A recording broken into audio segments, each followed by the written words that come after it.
All right, today we are diving into something incredibly practical.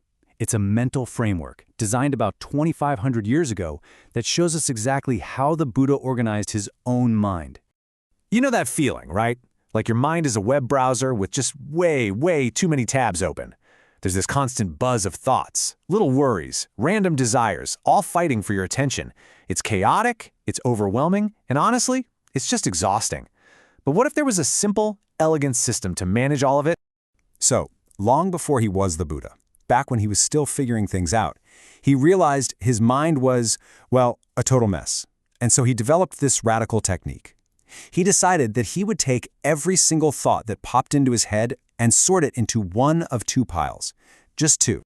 That's it. That's the whole system. On one side, you've got the destructive pile. These are the thoughts that lead to confusion and suffering.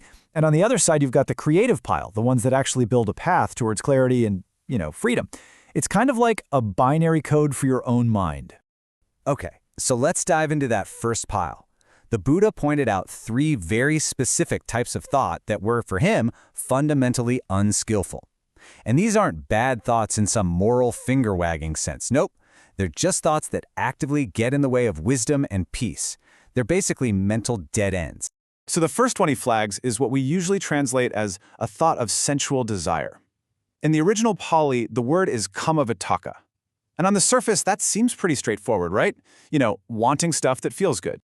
But this is where it gets really interesting. If you dig into the original language, the word kama is pointing at something much deeper. It's not really about the thing you want. It's about the energy behind the wanting, that restless, compulsive, grasping energy. It's that feeling of, I need this thing to be happy, which creates this tension in the mind that never, ever gets satisfied. Next up in the destructive pile is the thought of ill will, or what we might call aversion. The Pali term for this is Dvedhāvitakkasutta. This is all about our resistance to things, that mental energy of pushing away people or experiences we just don't like. And again, when we look at the word itself, we see it's not just a simple flash of anger. Vyapada is described as a corrosive intention. Think about that. It's a mental state that literally eats away at your own peace of mind. It does way more damage to you than it ever could to the thing you're angry at. I mean, the word itself paints such a powerful picture. The root of Bhayapada literally means to fall against something. Just imagine that for a second, mentally crashing into reality over and over again, just because you don't like it. It's exhausting, and it's totally self-defeating. And the final thought in this destructive pile is the thought of cruelty, or the intention to harm. This one is called vihimsa-vitakka. What's so crucial to get here is that this is all about the intention. Vimhinsa is about that underlying mental wish to see suffering. And that can be directed at other people, or sometimes more subtly, at ourselves. It's that little part of the mind that finds a grim satisfaction in the idea of distress. Just a truly toxic place to be. Okay, so now let's flip over to the other side of the mind. Because for every one of those destructive thoughts, the Buddha identified its direct, creative opposite. These are the skillful thoughts he chose to actively cultivate instead. These are the thoughts that build a real path forward. The perfect antidote to that needy, grasping desire? It's the thought of renunciation, or nekamitta-vitakka. Now, I know what you're thinking. Renunciation sounds a little grim, right? Like you have to give up all the fun stuff? But the deeper meaning here is the total opposite of grim. Nekkhamma is all about freedom. It's that profound sense of relief and spaciousness that comes when you just let go of that compulsive grasping.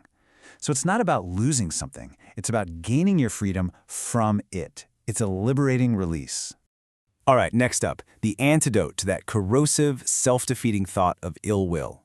This is the thought of non-ill will, or abhyapada-vitakka.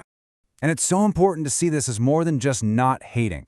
That little A in front of Vyapada doesn't just cancel it out. It creates an active opposite. This is the conscious, intentional cultivation of goodwill and friendliness. It's a deliberate wish for the well-being of yourself and everyone around you. And finally, we have the direct opposite of that desire to harm, the thought of non-cruelty, avihimsa-vitakka. And here again we see that beautiful shift from just a passive idea to an active state. It's not just not harming someone, it is compassion in action. It's the active intention to care for, to protect, and to work for the safety and happiness of all beings. So here's the most crucial part. The Buddha didn't just create these labels and then stop. That wouldn't be very helpful, would it? No, he developed a clear, practical technique to actively manage his thoughts, to basically become the gatekeeper of his own mind. And the method is this beautifully simple three-step process. First, you just recognize it. A thought of grasping pops up and you just go, ah, there's that. No panic, no judgment. Then you reflect. You think, okay, this thought harms me, it harms others, and it blocks my wisdom. You see its toxic nature clearly. And finally, you release it. You actively abandon it, dispel it, and just make an end of it. He used this wonderful analogy for it. He said he saw himself as a vigilant cowherd. His thoughts were like cattle, and the destructive ones were heading straight for a field of ripe crops where they would cause a ton of damage. So his job was simple. Just notice where they're going and gently but firmly steer them away from that destructive path. In this constant, gentle training, it wasn't just some mental chore. He found that by consistently choosing the creative thoughts and abandoning the destructive ones, his mind naturally became calm, clear, and incredibly powerful. It was the direct path to wisdom. And that leads to this final, beautiful metaphor from the text. He compares himself to a wise person who sees a herd of deer living near a dangerous, swampy path. This person takes the time to close off that unsafe road that leads them to ruin, and instead opens up a safe, secure path where they can flourish and thrive. He did that for his own mind. Ultimately, this 2,500-year-old system is a choice. It's a choice we make moment by moment with every single thought. We can let our minds wander down those dangerous dead-end roads, or we can actively clear a safe path toward clarity and peace. So the question to leave you with is this: what path are you clearing for your mind?